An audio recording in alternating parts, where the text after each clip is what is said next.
آپ صلی اللہ علیہ وآلہ وسلم پر وحی کا ابتدائی دور اچھے سچے خوابوں سے شروع ہوا۔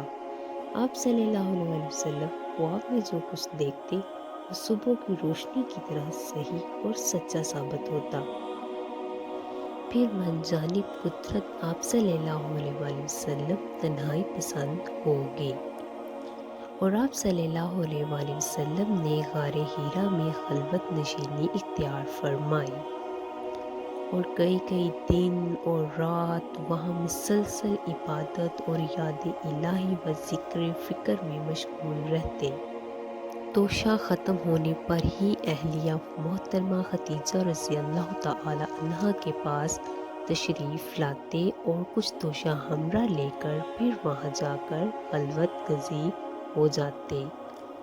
یہی طریقہ جاری رہا یہاں تک کہ آپ صلی اللہ علیہ وآلہ وسلم پر حق منکشف ہو گیا اور آپ صلی اللہ علیہ وآلہ وسلم غار حرا ہی میں قیام پذیر تھے کہ اچانک جبرائیل علیہ السلام آپ صلی اللہ علیہ وآلہ وسلم کے پاس حاضر ہوئے اور کہنے لگے کہ اے محمد پڑھو پڑھو۔ آپ فرماتے ہیں کہ میں نے کہا میں پڑھنا نہیں جانتا۔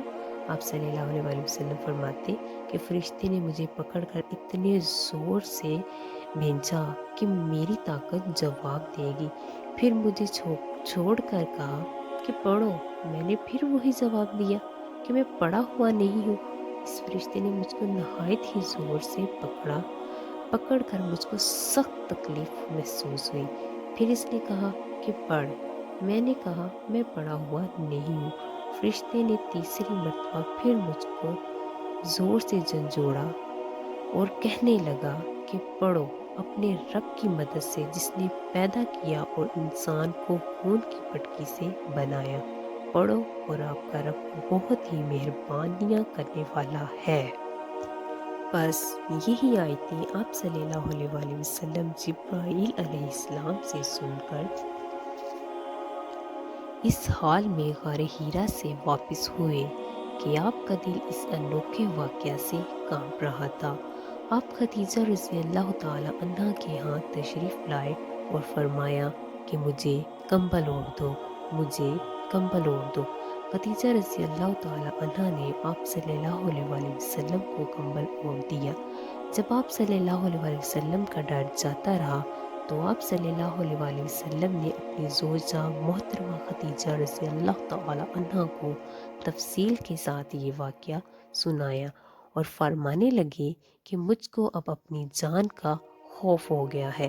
آپ صلی اللہ علیہ وآلہ وسلم کی اہلیہ محترمہ ختیجہ رضی اللہ تعالی عنہا نے آپ کی ڈھارس بندھائی اور کہا کہ آپ کا خیال صحیح نہیں ہے، اللہ کی قسم آپ کو اللہ کبھی رسوا نہیں کرے گا۔ آپ تو اخلاق فاضلہ کے مالک ہیں، آپ تو کنبہ پرور ہیں، بے کسوں کا بوجھ اٹھاتے ہیں اپنے سر پر، مفلسوں کے لیے آپ کماتے ہیں، مہمان نوازی میں آپ بے مثال ہیں اور مشکل وقت میں آپ امر حق کا ساتھ دیتے ہیں۔ ایسے اوصاف حسنہ والا انسان یوں بے وقت ذلت و خواری کی موت میں نہیں پا سکتا۔ پھر مزید تسلی کے لیے ختیجہ رضی اللہ تعالی عنہا آپ صلی اللہ علیہ وسلم کو ورقہ بن نوفل کے پاس لے گئیں جو ان کے چچا زاد بھائی تھے اور زمانہ جاہلیت میں نصرانی مذہب اختیار کر چکے تھے اور عبرانی زبان کے کاتب تھے، چنانچہ انجیل کو بھی حسب منشاء خداوندی عبرانی زبان میں لکھا کرتے تھے۔ انجیل سیرانی زبان میں نازل ہوئی تھی، پھر اس کا ترجمہ عبرانی زبان میں ہوا۔ ورقہ اسی کو لکھتے تھے۔ وہ بہت بوڑھے ہو گئے تھے، یہاں تک کہ ان کی بینائی رخصت ہو چکی تھی۔ ختیجہ رضی اللہ تعالی عنہا نے ان کے سامنے آپ صلی اللہ علیہ وآلہ وسلم کے حالات بیان کیے اور کہا کہ اے چچا زاد بھائی، اپنے بھتیجے محمد صلی اللہ علیہ وآلہ وسلم کی زبانی ذرا ان کی کیفیت سن لے۔ وہ بولے کہ بھتیجے، آپ نے جو کچھ دیکھا ہے اس کی تفصیل مجھے سناؤ۔ چنانچہ آپ صلی اللہ علیہ وآلہ وسلم نے اول تا آخر پورا واقعہ سنایا۔ جسے سن کر ورقا نے بے اختیار ہو کر بول اٹھے کہ یہ تو وہی ناموس معزز رازدان فرشتہ ہے جسے اللہ نے موسیٰ علیہ السلام پر وحی دے کر بھیجا تھا۔ کاش میں آپ کے اس عہد نبوت کے شروع ہونے پر جوان عمر ہوتا، کاش میں اس وقت تک زندہ رہتا جب کہ آپ کی قوم آپ کو اس شہر سے نکال دے گی۔ رسول اللہ صلی اللہ علیہ وآلہ وسلم نے یہ سن کر تعجب سے پوچھا کہ کیا وہ لوگ مجھ کو نکال دیں گے، حالانہ کہ میں تو ان میں صادق و امین کے نام سے مقبول ہوں۔ ورقہ بولا، ہاں یہ سب کچھ سچ ہے، مگر جو شخص بھی آپ کی طرح امر حق لے کر آیا لوگ اس کے دشمن ہی ہو گئے ہیں۔ اگر مجھے آپ کی نبوت کا وہ زمانہ مل جائے تو میں آپ کی پوری مدد کروں گا، مگر ورقہ کچھ دنوں کے بعد انتقال کر گئے۔